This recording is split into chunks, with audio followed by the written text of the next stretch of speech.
Acho que a gente pode começar, não? Podemos, acho que já é quase duas.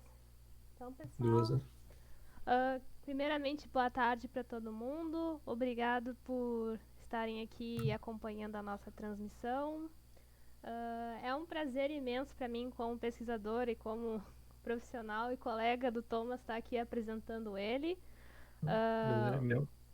o Thomas, então, vou deixar que ele faça a apresentação dele, mas já quero adiantar que ele é um baita de um pesquisador, professor do INSPER e do IDP da de São Paulo.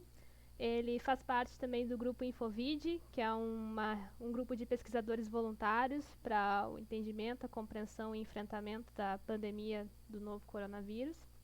E para mim é uma satisfação enorme estar organizando esse ciclo de palestras e abrindo justamente com ele. Algumas coisas só antes da gente começar e passar então a palavra para o Thomas. Estamos então começando pontualmente às duas. Todo mundo então que está presente, peço para que mutem os seus microfones para que a gente tenha uma experiência melhor da fala do palestrante. Após a fala, então, eu vou organizar uma sessão de perguntas junto do Thomas. Vocês podem publicar aqui no chat público as perguntas, eu vou ir organizando. E no momento, então, que for oportuno, a gente pode abrir, então, essa sessão. A gente pode abrir daí os microfones e gerar, então, um debate que com certeza vai ser bastante enriquecedor. Então, novamente, peço que vocês mutem então os microfones e vou deixar agora a palavra com o Thomas. Muito obrigada, Thomas, por ter aceitado e boa apresentação. Muito obrigado, o prazer é todo meu. Agradeço pelo trabalho incrível que você está fazendo na divulgação aí do grupo do Infovid, nas análises, e é uma honra para mim poder estar aqui tentando dar uma contribuição também. Então, qual é o plano da apresentação, pessoal? A ideia é durar no máximo uma hora, espero conseguir concluir um pouco antes. O tema que a gente vai tratar é da questão da reabertura, o que seria uma reabertura baseada em evidências, então critérios que a gente pode estar tomando, que outros países estão tomando e dificuldades que estão acontecendo no Brasil. Qual é o cuidado que eu tive nessa apresentação? Eu acho que é muito importante a gente ter noção do que a gente conhece mais e do que a gente consegue contribuir e daquilo que escapa um pouco da nossa área do conhecimento.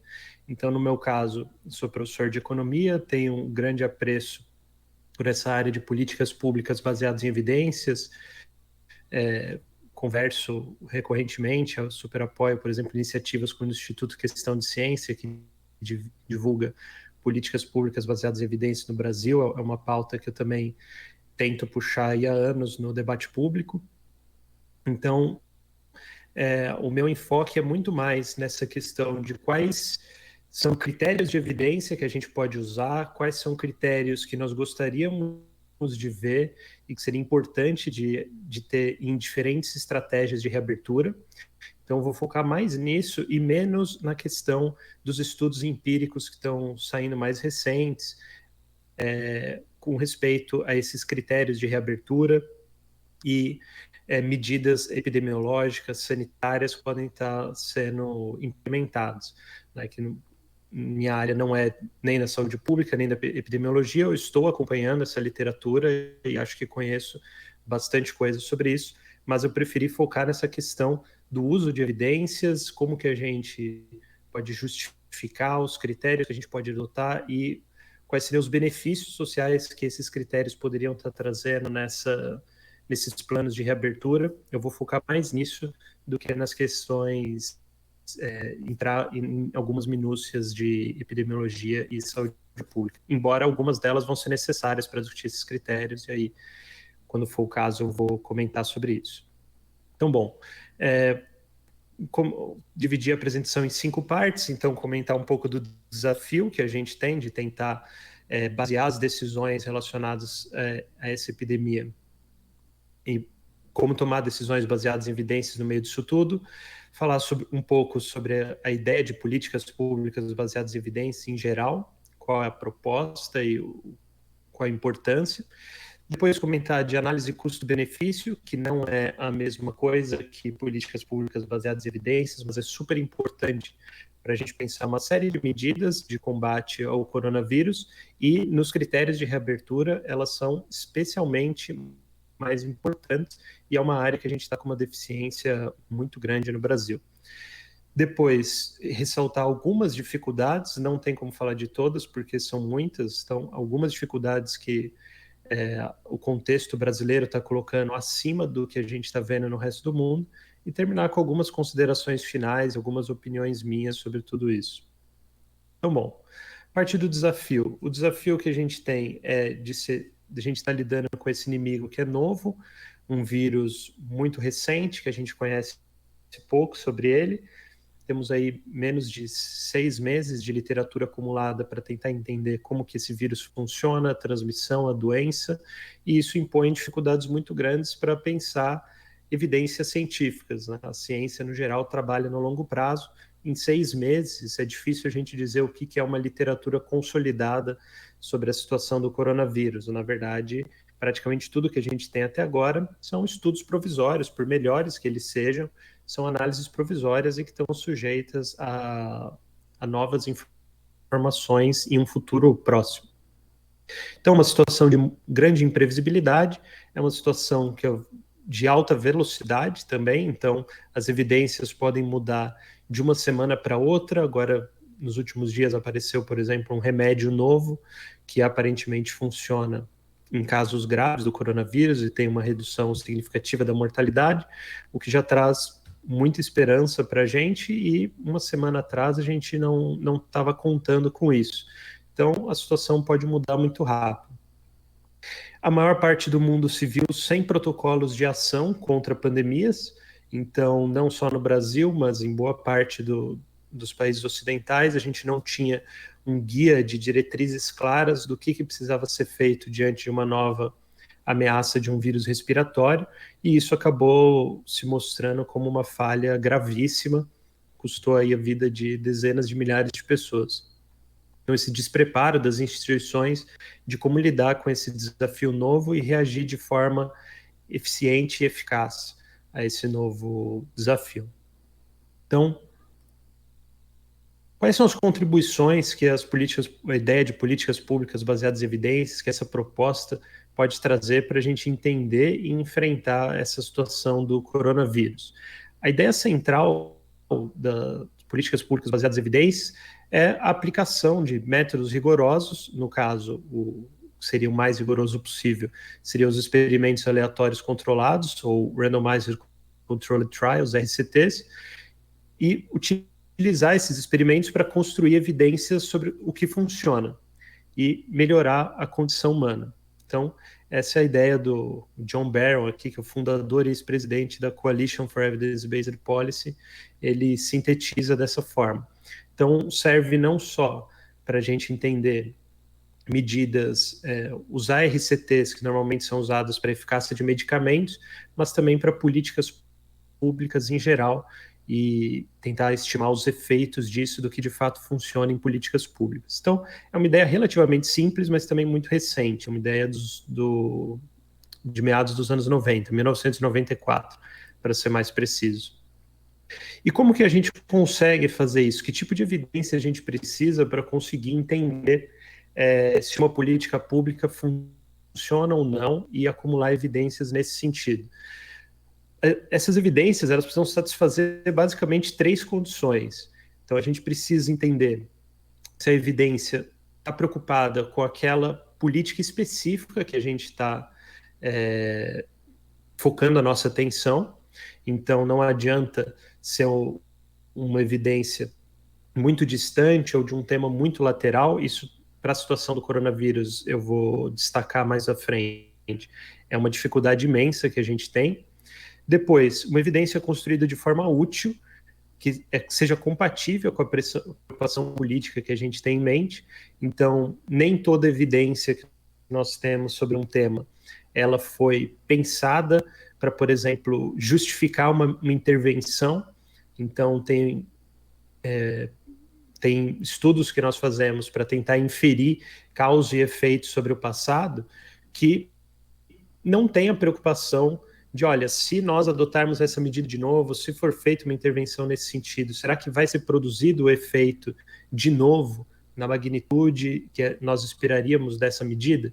Nem sempre os estudos permitem esse tipo de justificativa, então é preciso atenção quanto a isso também.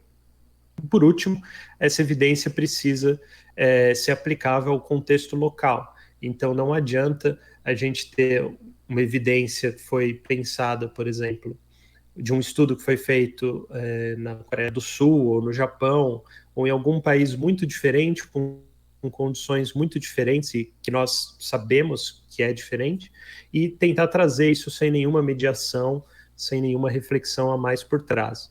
Então, a evidência mais adequada para a gente pensar políticas públicas baseadas em evidência, ela teria que satisfazer essas 3 condições ao mesmo tempo, o que é bastante difícil, principalmente quando a gente só tem 6 meses de acúmulo de literatura sobre um tema.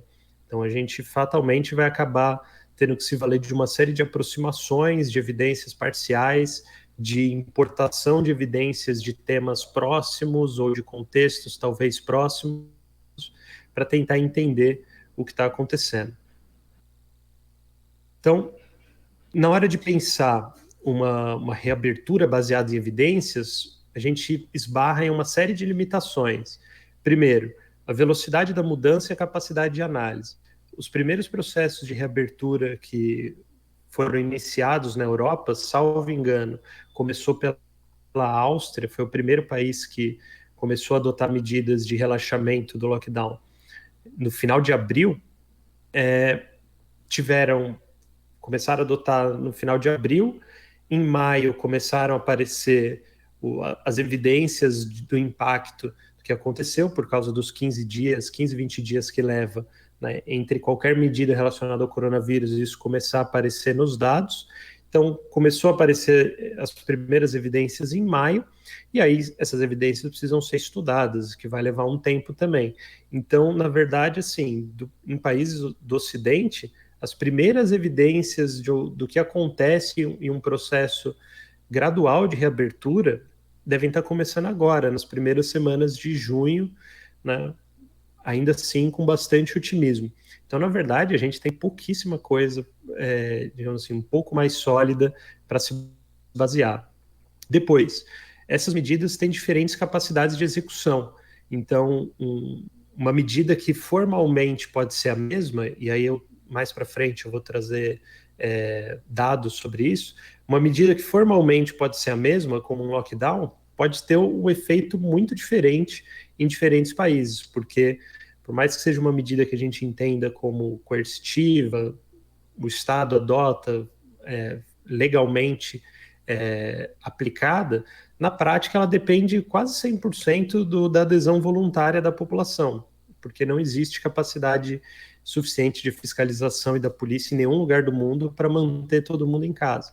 Então, é uma medida que depende da resposta social a essa medida, e aí em diferentes lugares você vai ter diferentes níveis de força de uma mesma medida jurídica.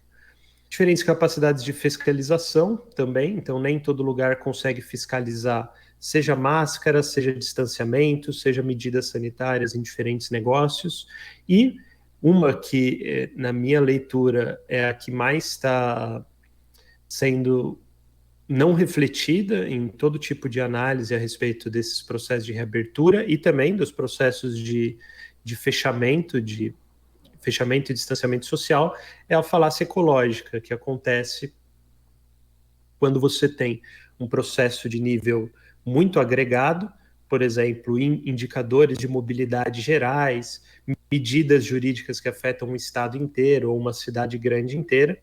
Você está olhando para esses fenômenos grandes e, ao olhar para esses fenômenos grandes, você não consegue captar a granularidade das diferentes medidas que estão por trás desses movimentos maiores.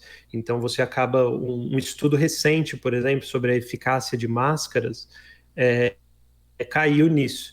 Eles tinham lá diferentes medidas, olha, a partir daqui foi adotado a obrigatoriedade de máscaras, a partir daqui foi adotado o lockdown, a partir de tal tempo foi adotado outras medidas, e aí eles tentaram avaliar o impacto do uso de máscara. mas a única coisa que eles tinham era um marco no tempo. E isso é um problema, porque não é porque foi adotado a obrigatoriedade de máscara hoje que as pessoas vão passar a usar máscara hoje, né? Provavelmente muitos já estavam usando máscara antes da medida e você não captou esse efeito, e depois da lei nem todo mundo vai começar a usar, vai levar um tempo até as pessoas começarem a usar, e aí você perde esse efeito da obrigatoriedade de máscara no meio de uma série de outras medidas e de mudanças comportamentais que as pessoas estão fazendo. Então, isso coloca um desafio a mais para a gente entender quais são os efeitos de um fechamento, de uma medida mais restritiva ou de uma medida de reabertura, de flexibilização. Então, idealmente, né, uma parte importante dessa questão do uso de evidências, além de estar atento a todas essas limitações e dificuldades, é importante ter claro que políticas públicas baseadas em evidências é muito diferente de evidências baseadas em política, que é o que, em geral, a gente mais faz. Né? Aqui eu estou falando do Brasil, mas assim, deixando cada um de nós à mercê dos nossos próprios vieses, a tendência é todo mundo selecionar as evidências tal como elas favorecem ou não favorecem aquilo que a gente já acreditava previamente, né? Então, isso seria evidências baseadas em políticas, né? Então, a gente vê isso, infelizmente, de muitos governantes que selecionam a conta-gota só aquilo que interessa para passar para frente. Mas a ideia de políticas públicas baseadas em evidências é que as evidências vêm primeiro, a gente precisa ter um olhar geral sobre elas, sem fazer o recorte só do que favorece o que a gente já acreditava, para conseguir ter um diagnóstico mais preciso do que fazer. Então, dentro desse olhar geral sobre as evidências, existe uma hierarquia das evidências mais fortes das evidências mais fracas.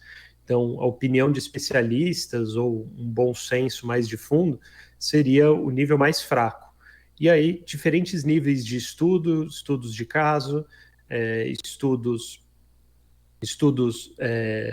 observacionais, estudos controlados, mas estudos aleatórios controlados, mas só um deles, então não são muitos estudos que apontam no mesmo sentido, e aí uma avaliação desse conjunto de evidências até chegar nas revisões sistemáticas, onde uma série de estudos de alto nível vão ser avaliados ao mesmo tempo, para se chegar em qual, olha, sobre essa literatura, o que nós temos, né, as evidências mais fortes que nós temos, a maior parte caminha em um determinado sentido. Então, a ideia, quanto mais a gente conseguir se aproximar desse nível mais forte de evidências, melhor. Mas como o coronavírus é muito recente, a gente praticamente não tem medidas que chegam nesse nível de uma revisão sistemática só com estudos fortes por trás. Até tem algumas revisões de literatura, mas com estudos de diferentes níveis de qualidade por trás, e aí você tem esse problema do lixo entra, lixo sai. Mas você faz uma avaliação sistemática de um monte de estudos ruins, o resultado vai ser ruim também. Então, é muito difícil a gente estar trabalhando nesse nível de evidências em qualquer situação relacionada com o coronavírus. A gente precisa estar ciente disso para atribuir os devidos pesos a diferentes estudos. Então, essas dificuldades elas se tornam mais forçosas no caso brasileiro. A gente tem aqui a Lei 13.979, de fevereiro desse ano, que ela fala sobre as diferentes medidas para enfrentamento da situação do coronavírus no Brasil. E dentre os dispositivos dessa lei, consta lá que as medidas previstas nesse artigo somente poderão ser determinadas com base em evidências científicas, em análise sobre as informações estratégicas em saúde, deverão ser limitados no tempo e no espaço ao mínimo indispensável à promoção e à preservação da saúde pública. Então, basicamente, por lei, a gente estaria, todos os governantes em posição de decisão no Brasil, estariam limitados a tentar buscar o que seriam as evidências científicas a respeito, seja de medidas mais restritivas, seja de medidas de flexibilização. E aí nós temos esse problema grande. O que são essas evidências científicas, onde que elas estão, quais são as limitações que elas trazem e como que a gente pode exigir isso dessas propostas de flexibilização que já estão sendo implementadas e que vão continuar sendo pensadas aí nas próximas semanas e meses. Então, em geral, a gente focaria em literatura que já passou por revisão por pares e que está publicado. Mas no caso da situação do coronavírus, a gente não pode se dar esse luxo de esperar por revisão, porque a revisão tem uma série de problemas que tornariam simplesmente impossível a gente tomar qualquer decisão a respeito. Então, o tempo de espera é muito longo até o artigo ser publicado, os pareceristas têm poucos incentivos para dar bons pareceres, então isso é um problema geral da academia, as pessoas não são pagas para dar um parecer, as pessoas têm tempo limitado, não conseguem dar atenção devida em muitos casos, muito menos com essa pressa de publicação. A gente viu o caso aí da Lancet, que publicou sem ninguém ter olhado para a base de dados, era uma base de dados totalmente fabricada de uma empresa meio fantasma também. Então, isso certamente vai acontecer mais vezes. Sim, já acontecia antes da pandemia, na pandemia só piorou. Os pareceres não são públicos, então, embora tem lá o artigo científico publicado, você fala, bom, ele passou por um parecer, mas foi um bom parecer? Gostaria de ver esse parecer para saber se a revisão que foi feita foi boa. No sistema atual de publicação científica, os pareceres não são públicos, então você não pode ver se ele foi bem revisado. Baixa transparência de dados, então, às vezes, na maior parte das vezes, os pareceristas não têm acesso aos dados, os pesquisadores também não precisam, na maior parte dos casos, divulgar esses dados e publicizar, principalmente na área de medicina, tem todo enfim, são critérios. Não quero me estender muito nisso, mas estou mais destacando que a revisão por pares, embora desejável, ela tem limitações, e no caso da pandemia atual, a gente não tem como exigir esse nível de evidência. Então, seja lá o que a gente queira dizer com evidências científicas, ou que a lei queira dizer com evidências científicas, o processo usual de produzir essas evidências, ele tem limitações grandes, e a gente não vai estar contando com ele ao longo da maior parte desse ano. O formato dos textos também é estático, então você pode ter algo publicado que é uma informação que já foi revista e que a gente sabe que não é mais verdade, mas o texto foi publicado dessa forma, na época que ele foi publicado estava certo, você vai continuar citando ele? É um problema. O que daria para ter sido feito sobre isso? Peer review poderia estar sendo divulgado, os dados abertos podiam ser obrigatórios, mas não é o que aconteceu. Então, não foi feito esse acordo, então o mundo inteiro está limitado aí em qual é a força dessas evidências científicas que estão sendo produzidas. Muito bem, então para pensar a questão da reabertura, a gente tem que de alguma forma pensar quais vão ser os efeitos que essa reabertura vai produzir. E aí, além de critérios que a gente pode adotar para saber se é um momento mais seguro ou menos seguro com relação à evolução da epidemia, a gente precisa tentar entender quais são os efeitos que essas medidas de flexibilização terão sobre o país. E, para tentar pegar esses efeitos, nós dependemos, de alguma forma, de modelos epidemiológicos. E aí entra toda uma classe de problemas diferentes, que não são só problemas de análise científica, né, de avaliação de impacto ou de experimentos controlados. É o problema de quais modelos fornecem previsões acuradas o suficiente para a gente tomar as decisões. Então, existe ainda uma grande, embora a gente já esteja em junho, ainda tem uma grande incompreensão sobre os diferentes modelos epidemiológicos, o que eles podem oferecer e o que eles não podem. Então, por exemplo, as pessoas focam muito naquelas previsões, é 1 milhão de mortos, é 500 mil mortos, é 44 mil mortos, que era a previsão mais otimista do Imperial College para o Brasil, lá em começo de março. Então, e as pessoas ficam disputando em termos desses números, mas cada modelo tem um conjunto de pressupostos e, mais importante que isso, tem um objetivo em mente. Então, pega o modelo do Imperial College, por exemplo, do começo de março, eles tinham o objetivo de tentar estimar o dano total da epidemia considerando até o fim do ano. Então, você tem praticamente um ano de horizonte de previsão, o que pode acontecer nesse tempo. Então, é uma estimativa assim, de cenários extremos e cenários longos, para a gente tentar balizar a tomada de decisão. Outros modelos têm como objetivo prever daqui uma semana, ou daqui 2 semanas, ou no máximo um mês. Outros modelos têm como objetivo prever a capacidade das UTIs, a demanda por UTIs. Então, cada modelo tem um objetivo diferente e precisa ser avaliado nesses termos. Então, eu gosto de fazer essa brincadeira, né? É possível um modelo que sempre erra ter alguma utilidade? Sim, é possível. Se a gente pegar, por exemplo, os modelos de previsão do tempo, e cobrar deles se vai estar chovendo ou não na quarta-feira da semana que vem, nesse mesmo horário. Eles vão errar. Praticamente todos eles vão errar e vão errar sempre. Isso quer dizer que os modelos do clima são inúteis?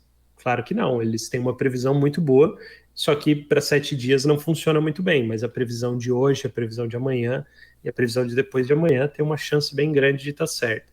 Então, o critério que a gente avalia o modelo é importantíssimo para saber se ele está funcionando ou não. Então, em slides mais para frente, quando eu comentar sobre esses critérios de reabertura, uma coisa que eu destaco das dificuldades que a gente está fazendo agora, dessa flexibilização que a gente está fazendo agora, é que muitas vezes a métrica que vai ser avaliada para saber se essa flexibilização deu certo ou não, ela não é clara e não é feita uma projeção com relação a essa métrica. Então, é muito raro você ver, eu mapeei de alguns lugares, algumas cidades grandes que adotaram medidas de flexibilização para ver se havia alguma previsão ali do que ia acontecer nos próximos 7, 14 dias, como, por exemplo, os leitos hospitalares. E, na maior parte dos casos, não tinha nenhuma previsão sendo feita do que ia acontecer. E isso dificulta muito, porque aí você não tem um critério para avaliar.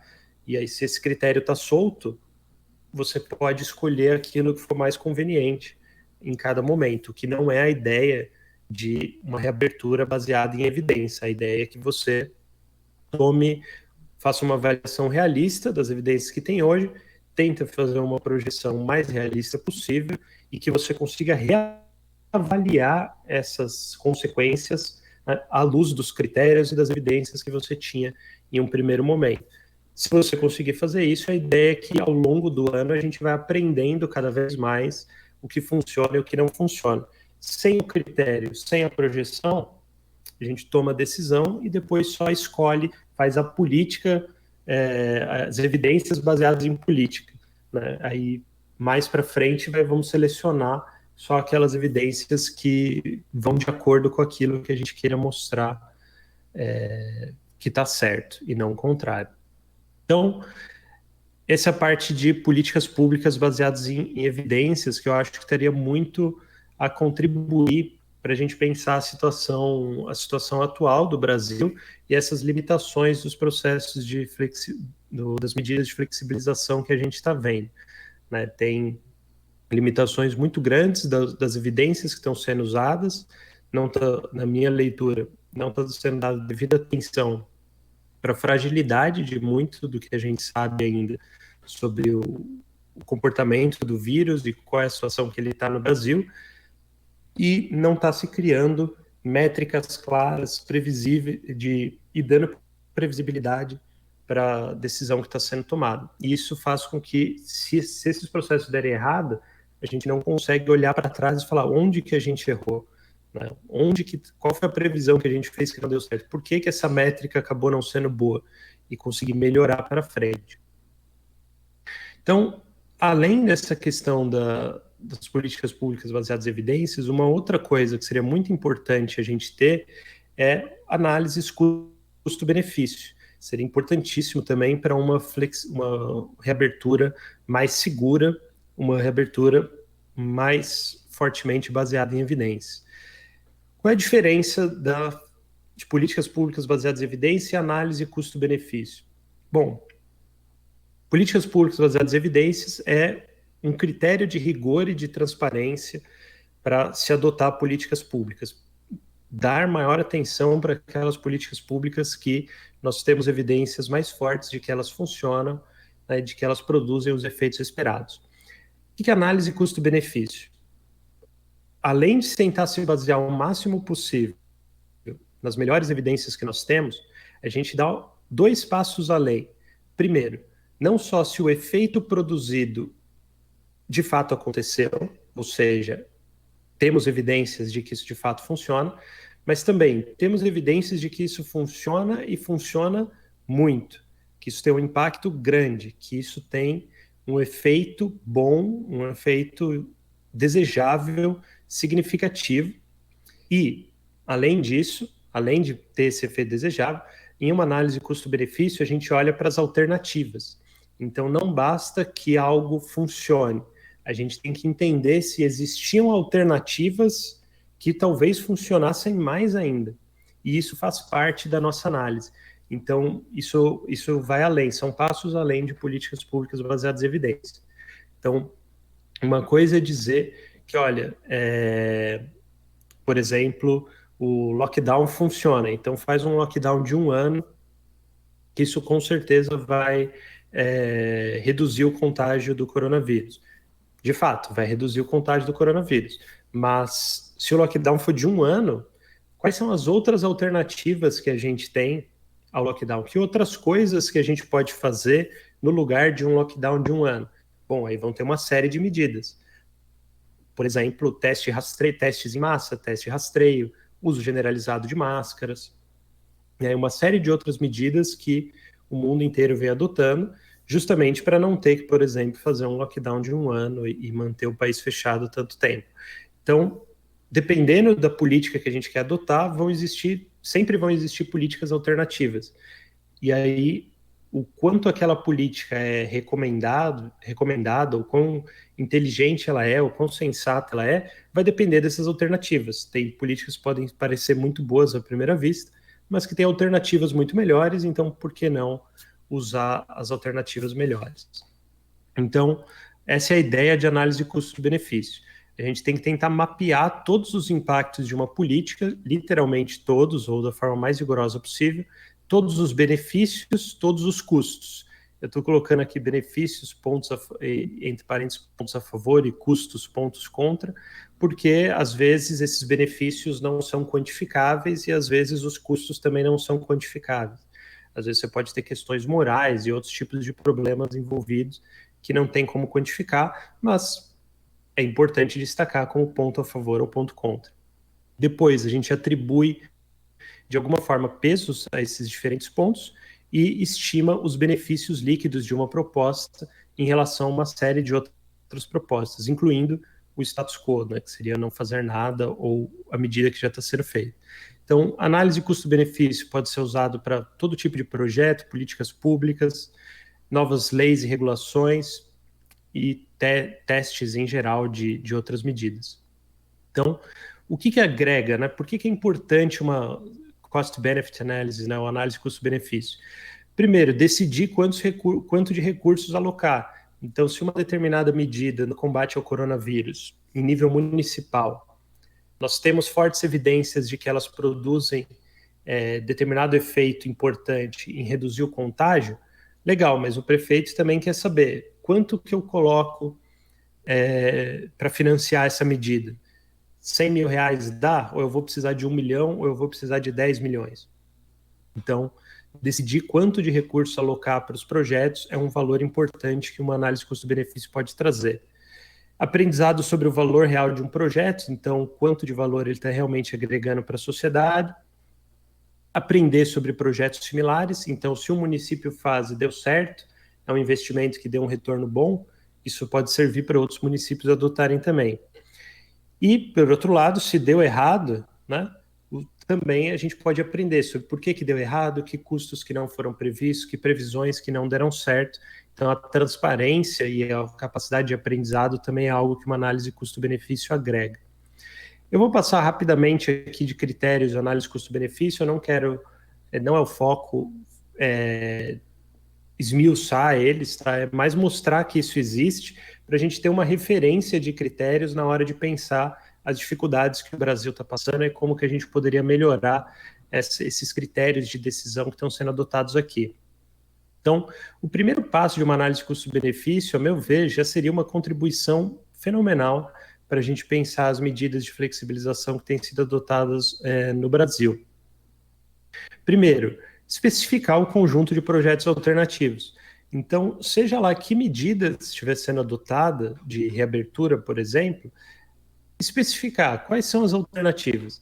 Então, se está começando a reabrir, focando, por exemplo, em restaurantes, por que os restaurantes? Por que não os restaurantes e não... Por que os restaurantes e não igrejas? Ou por que igrejas e não shoppings? Ou por que shoppings e não academias? Enfim, quais são as alternativas? Por que essa e não outra? Quais são os critérios? Dentro dessa alternativa, né, quais são as regras que vão ser adotadas? Por que essas regras e não outras? Então, especificar essas alternativas é importantíssimo para conseguir justificar de forma transparente por que aquela decisão foi tomada. Senão, se você só tem aquela decisão, é muito fácil você trazer argumentos que vão a favor, se você concordar com ela, ou que vão contra, se você discordar. Para ter um debate transparente e mais baseado em evidências, é importante ter as alternativas. Olha, nós chegamos nessa medida porque tal alternativa é mais custosa, a outra alternativa é mais arriscada, a outra alternativa tem peso econômico menor, e aí você vai justificando, né, se aquilo que está sendo adotado é o melhor possível, então, em tese, você consegue justificar à luz das alternativas, mas é muito raro isso ser feito no Brasil. A gente não tem tradição de fazer isso para nada, e aí a pandemia é só mais um caso dessa falta de tradição e falta de rigor nas análises de políticas públicas aparecendo com consequências trágicas, né? Então, um exemplo de uma análise, de um início de uma análise custo-benefício, por exemplo, para avaliar um problema no SUS. Então, o custo de oportunidade é a consequência que sai dessa análise de diferentes alternativas. Então, no SUS, uma decisão de investir ou não investir em esgotamento sanitário. Como que a gente costuma pensar? Olha, se você investir em saneamento, isso vai ter custos, né? Com certeza isso vai ter custos. Você vai ter que criar uma rede de esgoto, essa rede de esgoto vai precisar ser criada, depois ela vai precisar de manutenção, depois você vai ter que criar unidades de tratamento, que também vão ter investimento, vão ter gastos, né, para investir nela e depois em manutenção, vão ter o benefício aqui de fazer uma rede de esgoto. E se você não investir em saneamento, isso você deixou de gastar em uma análise ingênua, né, sem se dar o trabalho de fazer uma análise custo-benefício. A nossa intuição é que bom, se você não investir, você não gastou nada. Então, não tem custo. Você simplesmente não gastou. Mas não investir tem custo. Porque se você não investir em saneamento, você vai ter problemas de saúde por conta das doenças que estão sendo geradas no saneamento. E aí você vai ter custos de saúde que vão vir porque as pessoas estão ficando doentes. E você vai ter benefícios de saúde que você não vai estar colhendo por conta das pessoas estarem ficando doentes. Você vai ter custos de saúde que são diretos, por exemplo, pessoas ficando doentes e tendo que ir no médico, gastando com medicamentos, né, tendo gasto hospitalar por conta disso. Você vai ter custos que são indiretos, por exemplo, a pessoa teve que ir no médico, ela ficou uma semana tendo diarreia, sei lá, algum outro problema de saúde, e aí nesse tempo ela não pôde trabalhar. Então esse é um custo indireto, né, para o país. A pessoa não trabalhou por uma semana porque ela estava doente. E você vai ter custos intangíveis. Então, por exemplo, a gente tem estudos que mostram que lugares que não têm saneamento básico, as crianças vão pior na escola, né? Controlado já pelos outros efeitos, a falta de saneamento básico leva a uma piora nos indicadores de ensino, o que faz sentido, porque o professor fica mais doente, a criança fica mais doente, o aproveitamento na escola piora e isso vai ter impactos para o resto da vida dela. Então, não investir também tem custo.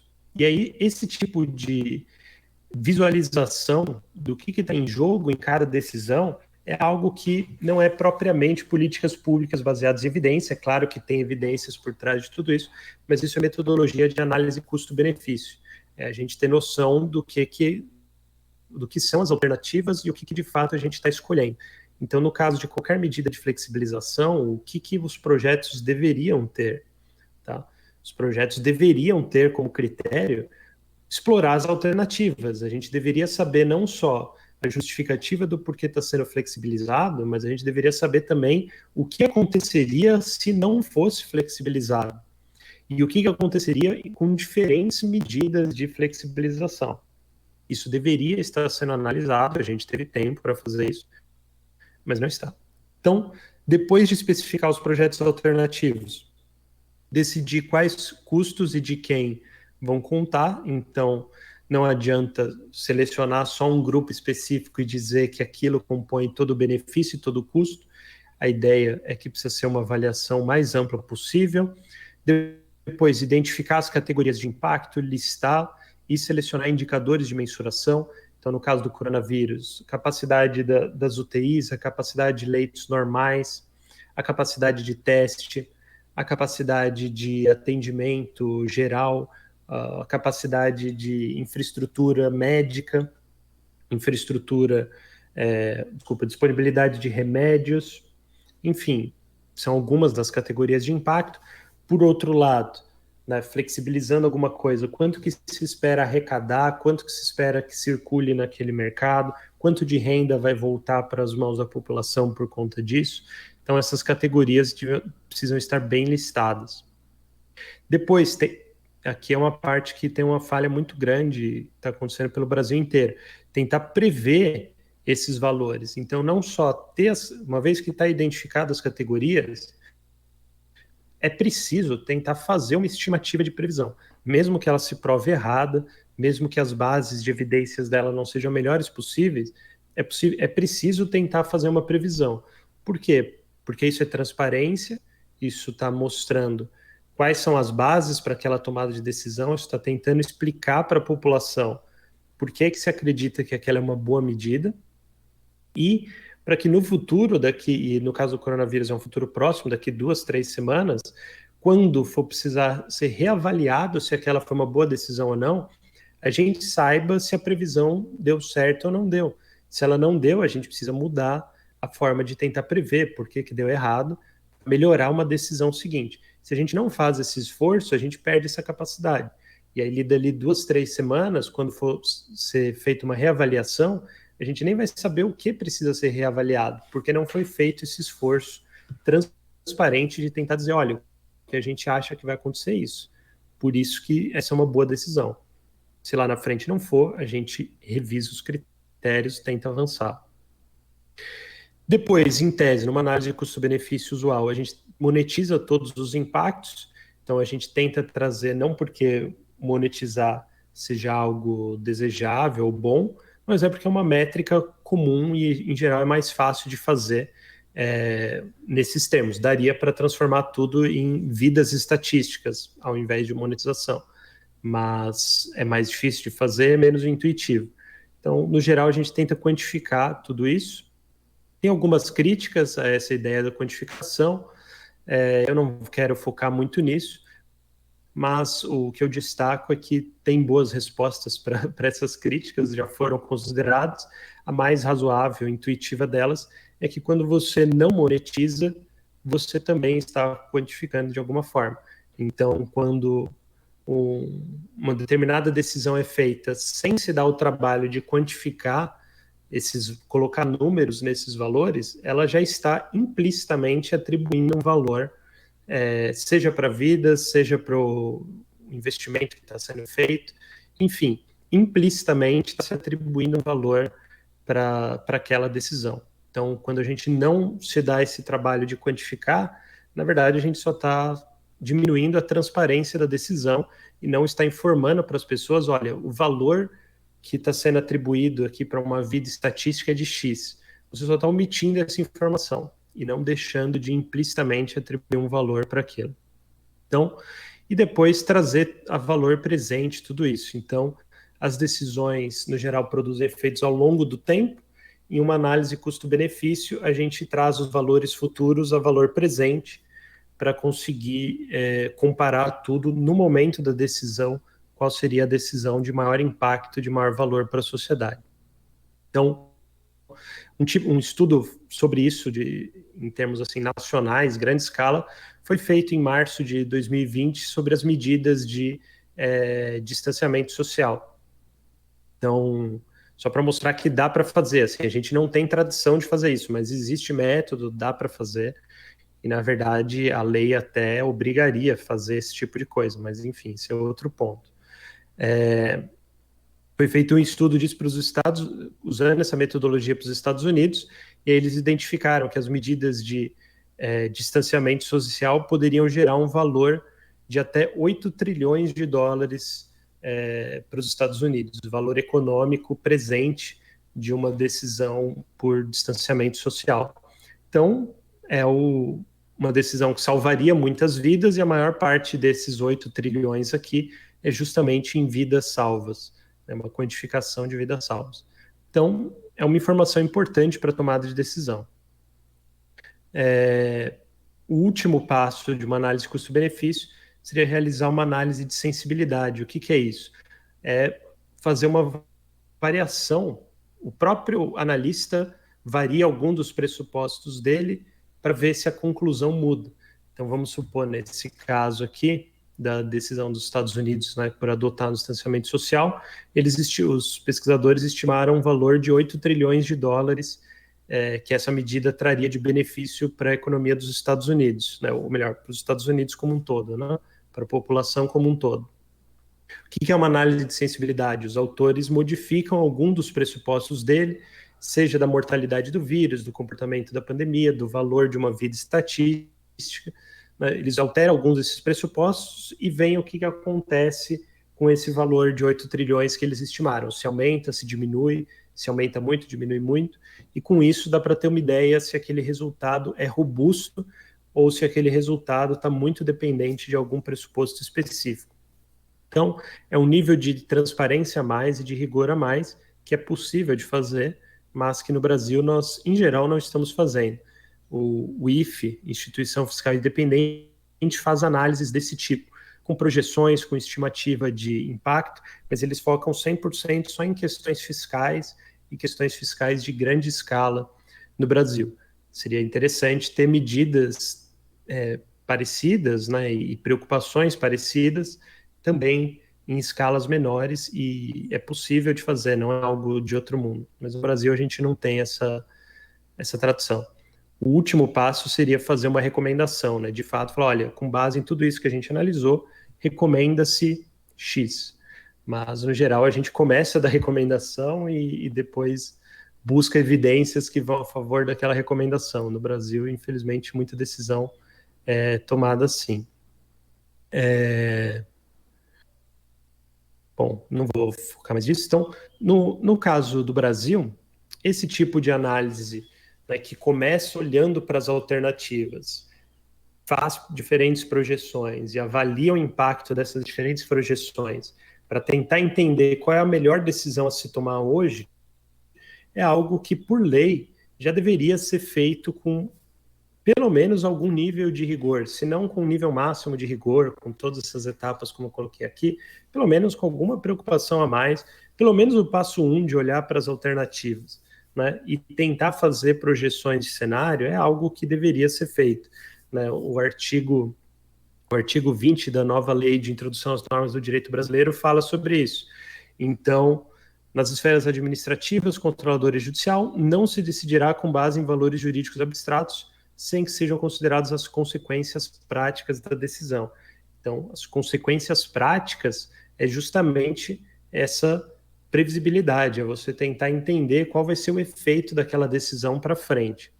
E a motivação demonstrará a necessidade e adequação da medida imposta ou da invalidação do ato, contrato, ajuste, processo ou norma administrativa, inclusive em face das possíveis alternativas. Então, também, por lei, essa questão de analisar as alternativas deveria ser feito, mas ainda não é feito. Então, na prática, né, apesar disso ser necessário, tá, por lei, seria necessário, pelo menos, olhar para essas consequências, tentar fazer as previsões e fazer isso para diferentes alternativas, para tentar entender qual é a melhor escolha, né? No Brasil, a gente não tem essa tradição e, no caso do coronavírus, não tem sido diferente. A gente não está fazendo a lição de casa a esse respeito. Então, não houve um esforço nacional de criar uma metodologia e critérios de análise que fossem comuns para o país inteiro. Então, isso é ruim, porque, em tese, se isso fosse feito em nível nacional, a gente poderia colocar as melhores... Seria mais fácil colocar as melhores cabeças do Brasil inteiro para pensar os melhores critérios e a melhor metodologia possível. No nível estadual, no máximo, foram criados protocolos de reabertura, mas também sem uma metodologia padronizada e uma análise de custo-benefício muito clara. E no nível municipal, em geral, não existe capacitação técnica no Brasil para elaborar, seja uma análise de custo-benefício, seja uma avaliação de literatura do que está sendo mais baseado em evidências no momento. Então, os prejuízos que isso traz para isso são muitos. Então, a gente não tem clareza das escolhas alternativas que estão em jogo, a gente tem baixa previsibilidade, estamos criando com essas decisões também uma incapacidade de, no futuro, identificar os erros e tentar corrigir, porque não há um comprometimento com nenhuma metodologia específica e com nenhuma previsão específica de cenário. Então, no futuro, você fala, bom, a gente errou, acertou. Não sei, porque a gente não preveu nada e não se comprometeu com nenhum tipo de método. Então, no futuro, pode tomar decisões com critérios completamente diferentes, de novo, sem nenhuma previsão, e acabar reproduzindo o mesmo erro, até piorando o erro.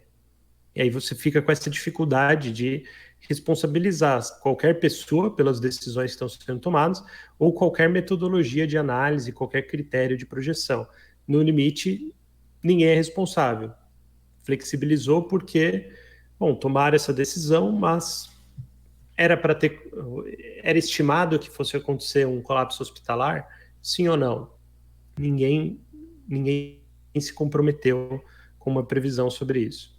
Então, existe, né, o ótimo, que seria a gente se basear nas evidências mais fortes possíveis e fazer toda essa análise custo-benefício com o máximo de rigor para pensar os critérios de reabertura. Existe o bom, que daria para a gente fazer.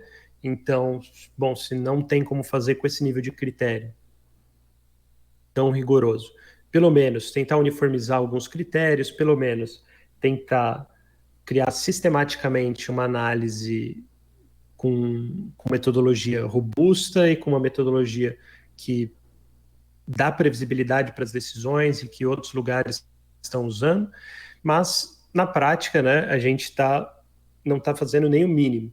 Então não está fazendo nem as previsões de curto prazo, que seriam fáceis de serem feitas, definindo uma métrica de acompanhamento e o que vai ser feito em cada momento, caso essa métrica mude, e uma reavaliação de resultados dentro de tantos dias, reavaliar se essas projeções se confirmaram ou não, se os critérios forem bons ou não.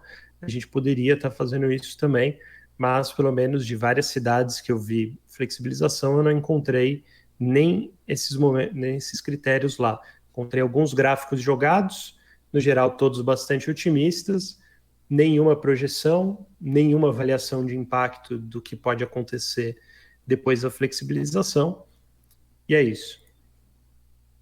Então, isso é bastante problemático. Aqui um dos critérios que está sendo usados pelo mundo inteiro para tentar definir se a epidemia está controlada ou não, e se essa reabertura seria mais ou menos segura, é o chamado número reprodutivo instantâneo da epidemia. Então, é o número de pessoas que, em média, cada pessoa infectada passa o vírus para frente. Então, se ele é maior que 1, significa que a epidemia não está controlada. Se ele é menor que 1, significa que, com o tempo, a epidemia tende a ser controlada. Então, essa fotografia aqui é de 10 dias atrás, e 10 dias atrás... 10 não, acho que já faz 2 semanas? Faz 2 semanas, quando as primeiras medidas de flexibilização, reabertura maiores começaram a ser adotadas no Brasil, a gente vê que a epidemia pelo menos por essa métrica, não estava controlado na maior parte dos estados do país, a maior parte aqui com R acima de 1. Então, era um critério bem básico e que deveria ter um peso significativo nessa decisão, mas a gente seguiu com a flexibilização mesmo assim. Em São Paulo, por exemplo, aqui as mortes por dia, todas as causas, né? Uma medida para tentar pegar o excesso de mortes. Então, é um dado atualizado aí, bem recente. Em São Paulo, o crescimento tem sido bastante constante. Então, as primeiras medidas de flexibilização, aqui no fim de maio, começo de junho, elas foram adotadas em meio também às mortes crescendo. É só um dos critérios, não é decisivo, mas é um critério importante. Embora não seja nada daquele tipo que a gente viu, RCT, meta-análise, nada assim, na ausência dessas informações, a gente tem que se basear nas melhores informações disponíveis e dentro do que é possível, e se valendo do fato que a gente tinha até 1 ou 2 meses atrás, do fato de que a epidemia começou antes em outros países e que a gente pôde observar o esforço que outros países fizeram para tentar conter ela. Então, no caso aqui, o sistema de alertas da Nova Zelândia, eles já tinham esse sistema de alerta divulgado no começo de abril. Então, já é um sistema de alerta antigo, adotaram lá. Então, nível 4, que seria o alerta máximo, que é o lockdown. Nível de alerta 3, você toma uma série de medidas, continua um risco alto, mas já pode tomar uma série de medidas de relaxamento que são importantes. Nível 2 até o nível 1, que é a contenção final da epidemia. Então, eles já colocaram isso aqui claro para a população no país inteiro. No começo de abril, era algo que poderia ser replicado aqui sem maiores problemas. No Rio Grande do Sul, foi feito um esforço nesse sentido. Salvo engano, foi o primeiro estado a adotar um sistema de bandeiras nessa linha. Então, um sistema de bandeiras com 4 cores, eles adotam como critério a velocidade de propagação e a capacidade do sistema de saúde. Aqui tem o sinal verde, alta capacidade e baixa propagação, e as situações mais intermediárias de nível de risco. Então, bastante inspirado nesses exemplos internacionais, como o da Nova Zelândia, com critérios razoáveis, né, e uma tentativa de padronizar, uma tentativa de dar previsibilidade para essa evolução da epidemia. Uma iniciativa super interessante. Qual é o pesar, digamos, que a gente teve no caso brasileiro? É uma iniciativa de um governo estadual, né, quando o ideal seria o país inteiro estar trabalhando com um mesmo sistema de alertas desse tipo. Não estou dizendo que esse é o melhor sistema, é um exemplo, mas o ideal seria o país inteiro estar com um sistema similar, porque ajuda muito na tomada de decisão nas instâncias menores, né, nos municípios e nos governos estaduais. Isso daria muito poder de barganha para os prefeitos e governadores na hora de lidar com pressões internas para que se faça algo diferente e potencialmente mais arriscado. Além disso, né, além de exemplos como esse da Nova Zelândia, a gente tem exemplos da Alemanha que até agora não foram motivo de maiores preocupações no Brasil. Então, a Alemanha, mesmo quando eles adotaram lockdown e medidas mais restritivas mais fortes, a maior parte das indústrias alemãs continuou operando. Como que eles fizeram isso? Com protocolos sanitários bem mais rigorosos, avisando com antecedência as indústrias de que era para elas tomarem essas precauções, porque não daria para saber quando que a epidemia estaria controlada e quando que isso vai mudar.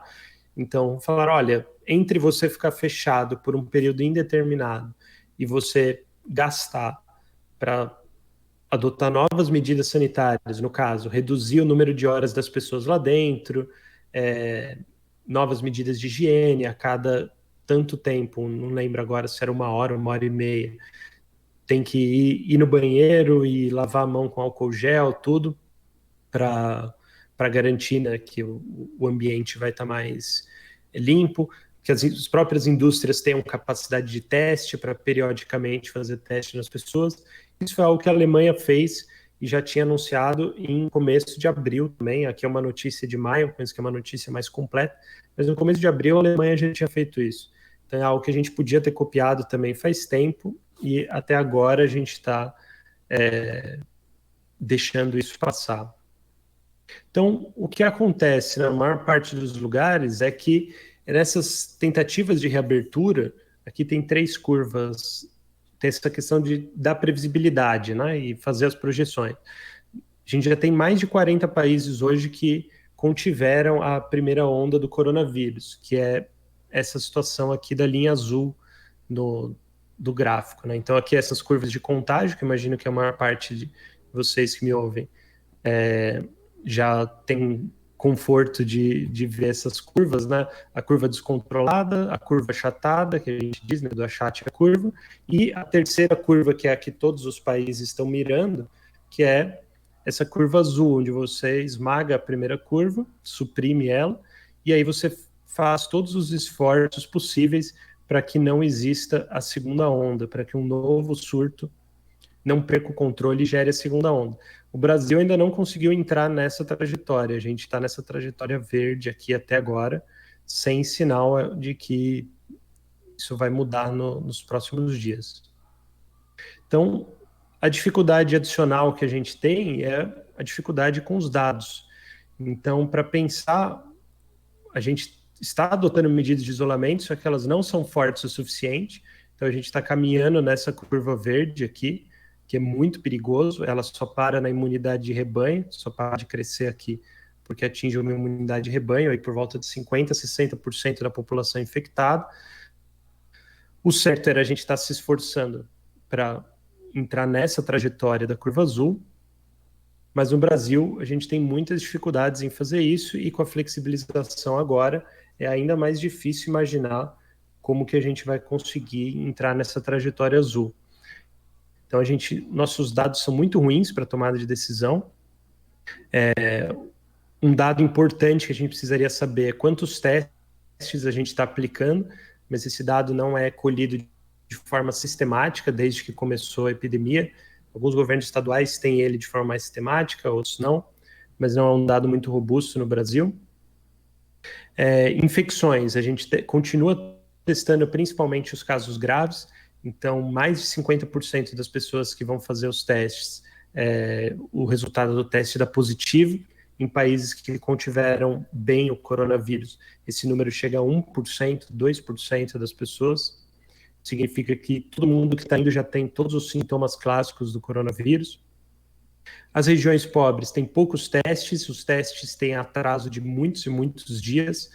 Boa parte dos testes que a gente está fazendo, a maior parte deles, são no setor privado e são testes caros. Os próprios Estados Unidos aí, que fala-se muito da questão deles não terem um sistema público de saúde, os testes nos Estados Unidos são gratuitos. No Brasil, a maior parte dos testes estão no setor privado e são pagos.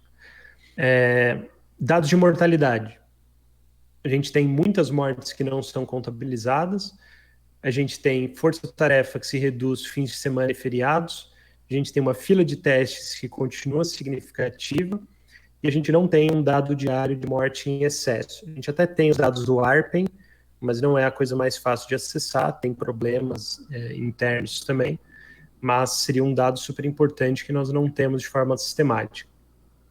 Dados de hospitalização poderiam ser mais precisos, a gente tem o sistema do Infogripe da Fiocruz, que é excelente, porém, a epidemia exige uma resposta rápida e os dados do Infogripe, eles passam por uma revisão grande, de aí até um mês depois eles passam por uma revisão grande, e são dados também semanais.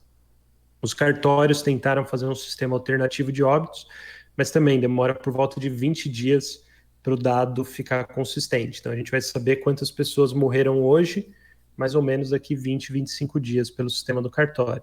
Então tudo isso dificulta muito a gente fazer uma tomada de decisão baseada em evidências no meio disso tudo.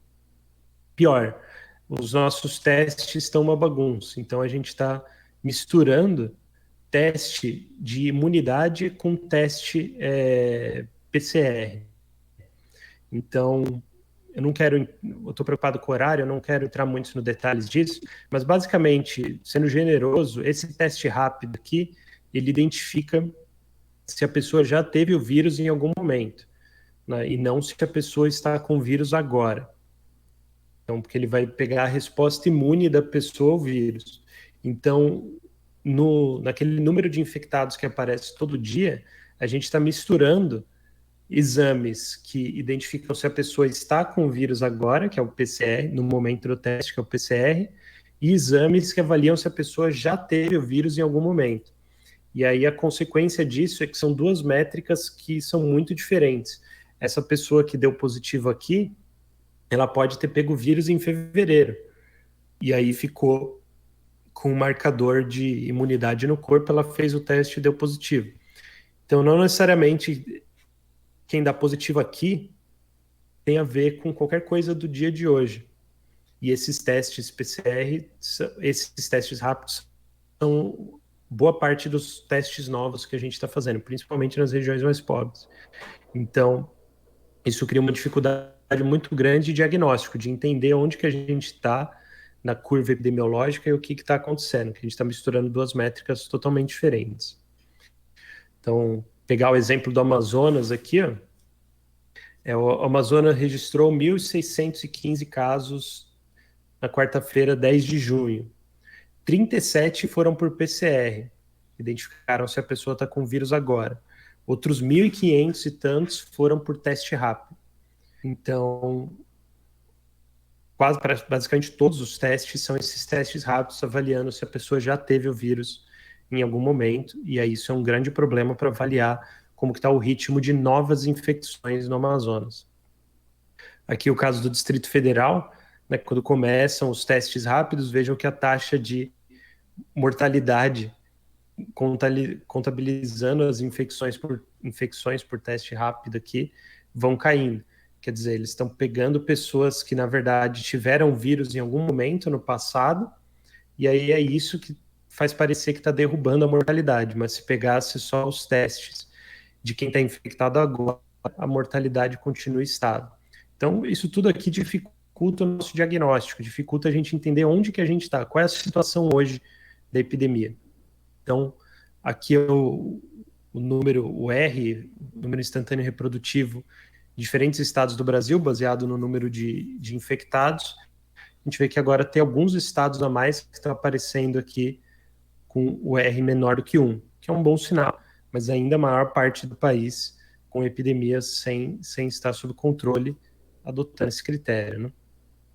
Dificuldades adicionais da nossa situação agora, indo aqui para os finalmente da apresentação, para a gente pensar esse sistema de reabertura e diferentes medidas que a gente pode adotar, né? Olhar para alternativas. Um risco que eu considero especialmente grave e que não está sendo contabilizado em muitos casos é que o lockdown que foi adotado em algumas regiões do Brasil, ele não conseguiu reduzir a mobilidade. Então, teve no Maranhão e no Pará, foi adotado o lockdown nas capitais, São Luís e Belém, e simplesmente não teve efeito sobre a mobilidade das pessoas. Então, aqui o Maranhão, e aqui os 6 indicadores do Google sobre mobilidade. São Luís, como é a capital, claramente uma parada de São Luís deveria aparecer algum efeito aqui, mas a gente não consegue identificar, né? Não aparece nos dados uma quebra relacionada a nenhum tipo de lockdown. Em Belém do Pará, a mesma coisa. Não tem um dia ali que fala, olha, reduziu muito a mobilidade. As tendências parecem mais ou menos padrão. Então, essa dificuldade do lockdown não ter efeito é algo que, a meu ver, precisa ser contabilizado em todas as medidas de reabertura, porque se algo der errado, e aí fala, bom, agora a gente precisa do lockdown, aí adota o lockdown depois, e aí descobre que o lockdown não reduz mais a mobilidade, porque as pessoas não estão colaborando, isso pode ser um problema gravíssimo. Então, o risco é maior, pode ser maior do que se imagina. Reabertura ser feita sem critério ou critérios muito ruins. Então, aqui o caso do Rio de Janeiro. Então, no caso do Rio de Janeiro, o juiz de primeira instância, o Bruno Bodar, ele pediu da Prefeitura e do Governo do Estado, que estavam com a medida de flexibilização, ele pediu a apresentação de uma análise de impacto regulatório, e citando aqui a lei federal a respeito ao combate da pandemia, que exige evidências científicas maiores para esse tipo de tomada de decisão. Ele pediu a apresentação da análise de impacto, essa análise de impacto não foi fornecida, então ele suspendeu a flexibilização do Rio de Janeiro, porque não foram apresentadas evidências suficientes para que mostrasse, olha, essa é uma decisão segura, essa é uma decisão, enfim, que deve dar certo. Então, ele fez essa exigência. Como que isso bateu na instância superior? Né? O juiz do TJRJ citou uma notícia sobre a OMS, que uma notícia divulgada erroneamente, né?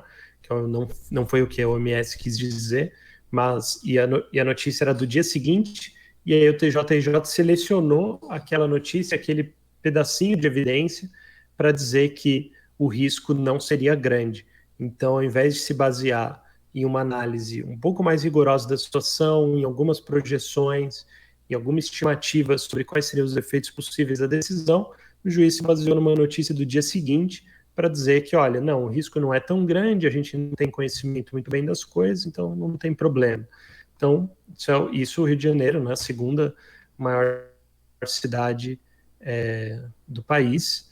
Então, se acontece esse tipo de coisa lá, imagina em outros lugares do país o tipo de critério que pode estar sendo usado para permitir ou não permitir determinada medida. Então, além desses critérios ruins, a gente continua com a população muito descoordenada, sem adesão de 100% a medidas baratas e fáceis, como o uso de máscara, né? E aí os governos também têm sua parte de culpa com isso, então não estão fazendo distribuição gratuita de máscara e item de higiene em massa, como foi feito na Coreia do Sul, no Japão, em Taiwan, no Vietnã. Pouca campanha de conscientização também sobre a importância de todo mundo estar de máscara. Até tentam mandar mensagens, mas enfim, nada muito sistemático.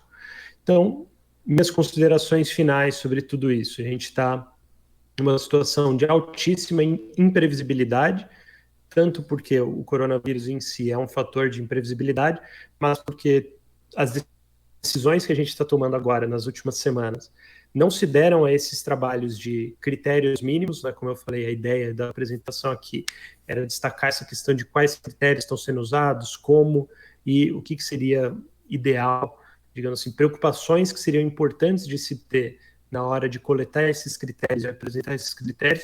As decisões estão sendo tomadas sem fazer projeções, sem se comprometer com nenhum tipo de metodologia, sem tentar diagnosticar se, olha, vai ser seguro ou não, os leitos dão conta ou não, né, qual é o plano de mais longo prazo, quais são as alternativas. Né, não está sendo passada essa visibilidade para a população, o que é um problema grande. A gente tem falta generalizada de protocolos, sem coordenação nacional, nenhuma fonte oficial consistente de projeções. Então, os Estados Unidos e uma série de outros países têm uma equipe que oficialmente produz ou coleta evidências, né, de pesquisadores que estão produzindo projeções para tentar informar o país inteiro, e no Brasil a gente não tem essa preocupação, pelo menos até agora. Regionalização de critérios de risco, alguns estados estão adotando, outros não, em nível nacional não tem nada sistemático. Políticas unânimes que a gente poderia estar fazendo, seja reabrindo ou não reabrindo, a gente ou adotou tarde ou não adotou, então máscaras foram adotadas só tardiamente, novos protocolos sanitários só agora, praticamente, que estão sendo enfatizados de forma mais sistemática. Teste e rastreio, que é a grande medida vitoriosa e que todos os países desenvolvidos e países não desenvolvidos que contiveram Covid fizeram, nós não temos, então isso aqui cai na falácia ecológica que eu comentei lá atrás, né? Todos os dados que a gente pega desses países, por trás desses dados está algum nível de teste e rastreio. No Brasil, qualquer dado que a gente pega sobre sobre a eficácia das medidas que está adotando aqui, em todos os casos não tem teste de rastreio. Então a gente não está comparando a mesma coisa e essa preocupação é algo que eu ainda estou para ver de forma mais sistemática sendo considerada aqui. Pior, para pensar medidas econômicas ou coisas maiores, maior parte do mundo está reabrindo com segurança e antes do Brasil. Então a gente pode ter mais incerteza aí para frente nos próximos dias, porque vão existir lugares mais seguros para as pessoas investirem, aplicarem recursos que aqui. Um destaque que eu faço nessa tentativa de tentar buscar evidências e tentar entender melhor o que está acontecendo, isso aqui é uma notícia de ontem, tá? Então é mais assim, aproveitando o momento aqui para destacar isso, Manaus voltou a ter média de enterros similares a antes da pandemia. Isso aqui é algo curioso, tá? Porque dificilmente Manaus já chegou no nível de imunidade de rebanho. Manaus tem baixíssima cobertura de saneamento, tem problemas de domicílios com muitas pessoas, teve dificuldades de adesão a medidas de distanciamento social. Então, é curioso que Manaus aparentemente tenha voltado a algum nível de normalidade nas estatísticas aí de mortes. Então, talvez seja interessante estudar o que aconteceu em Manaus para eles terem conseguido controlar a primeira onda, controlar entre aspas, perderam o controle, teve colapso hospitalar, tudo. Mas, assim, era de se esperar uma situação ainda pior. Talvez seja interessante estudar o que aconteceu lá. Minhas opiniões finais aqui, considerações finais. Minhas preocupações, e aqui tomem com uma colher de chá, tá? Como são minhas opiniões, é tudo muito mais frágil do que os critérios que eu falei de políticas públicas baseadas em evidência, análise custo-benefício e evidências diretas do que está acontecendo no Brasil. Aqui são só opiniões mesmo para motivar o debate, mas tudo muito mais frágil do que outras coisas que eu falei ao longo da apresentação. Eu estou particularmente preocupado do país poder estar sem freio de mão, no sentido de que, na verdade, nós não temos alternativa do lockdown, porque se for adotado vai acontecer o que aconteceu em Belém, em São Luís, de não acontecer diferença nenhuma, a população continuar agindo como agia antes, porque não dá para adotar e não tem coordenação suficiente. Então, isso é uma preocupação que eu tenho. Se for necessário, pode ser que a gente descubra que a gente não consegue fazer, o que torna todas as medidas de flexibilização mais arriscadas do que a gente está imaginando. A adesão ao isolamento vem caindo, isso era esperado que acontecesse, com o tempo as pessoas vão se cansando e vão conseguindo cada vez menos. E aí, dado que está caindo, e isso é esperado e pode não ter o freio de mão, o desafio, na minha leitura, seria criar o máximo possível uma adesão voluntária aí de 100% aos novos protocolos sanitários. Então, na minha visão, devia estar tendo uma campanha em massa pelo uso de máscara, sendo bombardeado as pessoas em todas as mídias sociais, canais de TV e na rua, em todos os lugares, para que as pessoas adotem voluntariamente essas novas medidas sanitárias, do uso de máscara, distanciamento, etc., porque talvez a gente não tenha o lockdown e o isolamento vem caindo, então não tem alternativa, pelo menos vejo cada vez menos alternativas. Né? Deveria estar distribuindo máscaras em massa, gratuitamente, produtos de higiene gratuitamente, a meu ver, a gente devia estar focando muito nisso, porque pode ser que a gente não tenha muitas outras alternativas. E, por fim, na minha visão, os prefeitos e governadores deveriam estar fazendo projeções mínimas de curto prazo, né, com critérios claros de decisão, para que, pelo menos, a população tivesse alguma previsibilidade sobre essas medidas e que o próprio governo pudesse, e os pesquisadores, pudessem reavaliar o impacto dessas medidas 2, 3 semanas depois, sem o comprometimento com nenhuma projeção, sem o comprometimento com nenhuma metodologia, com nenhum indicador, a gente não vai conseguir reavaliar isso daqui a um tempo e a gente pode repetir os mesmos erros ou até cometer erros maiores. Então, é isso, pessoal. Obrigado, espero que tenha achado interessante. Fico à disposição aí para tirar dúvidas, conversar. Thomas, muito obrigada pela tua fala. Eu acho que represento todo mundo aqui dizendo que foi muito esclarecedor. São pontos que são muito relevantes da gente discutir, de ter um profissional como tu trazendo e esclarecendo isso para nós. Eu, por exemplo, sou mais da área da parte da biologia, da parte da bioquímica, então ter esse outro ponto de vista trazido por um profissional que tem uma fala tão fluida e tão didática, para mim é maravilhoso. Então eu vou Legal, fazer. feliz. Muito obrigada mesmo. Eu vou parar aqui a gravação.